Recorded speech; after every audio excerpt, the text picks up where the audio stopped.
Hi there, Yang Hong here. Today is December 11. Hoping you're staying good. Imagine you are driving a car at 70 miles per hour. Suddenly, the window shield gets covered in mud, and your GPS turns off. I suppose you will hit the brakes. The Federal Reserve, they just decide to hit the gas. Yesterday, the Fed cut interest rate. That is the headline. They are restarting the mechanism that pumps cash into the system. And they are doing it while the inflation dashboard is still flashing red.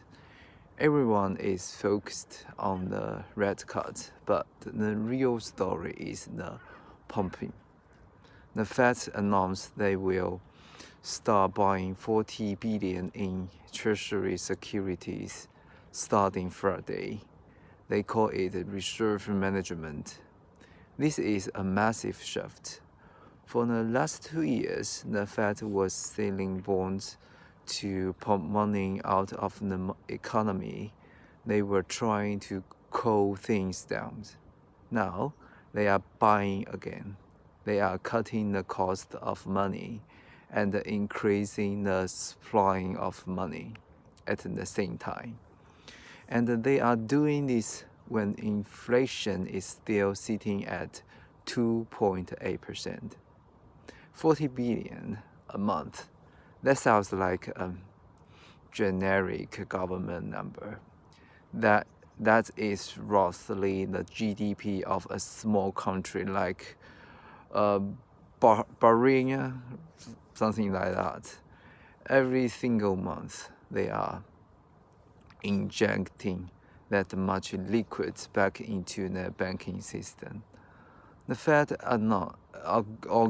argues that this is just a technical maintenance to keep the pumping flowing, not a full stimulus package. But the signal is clear. The Fed is terrified of the bond market freezing up. And look at the inflation number, 2.8%. The target is 2%. We are almost 50 above the target. Think of it like a fever. Normally temperature is 98. You are running at 101. You are not dying, but you are definitely sick. And instead of taking antibiotics, the doctor just gave you a shot of exposure. This creates a mismatch.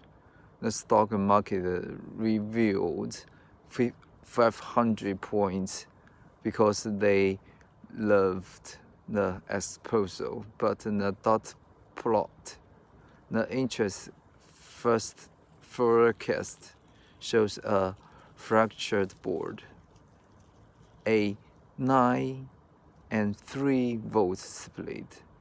That is not a consensus. That is a boardroom brawl.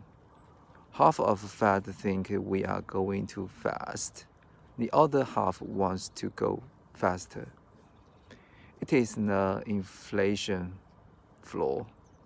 The math suggests that if you keep monetizing the debt while the economy is growing, you cannot get inflation back to 2%.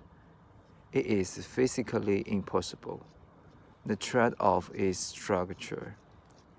We might be entering an era where 3% or 4% inflation is the new normal.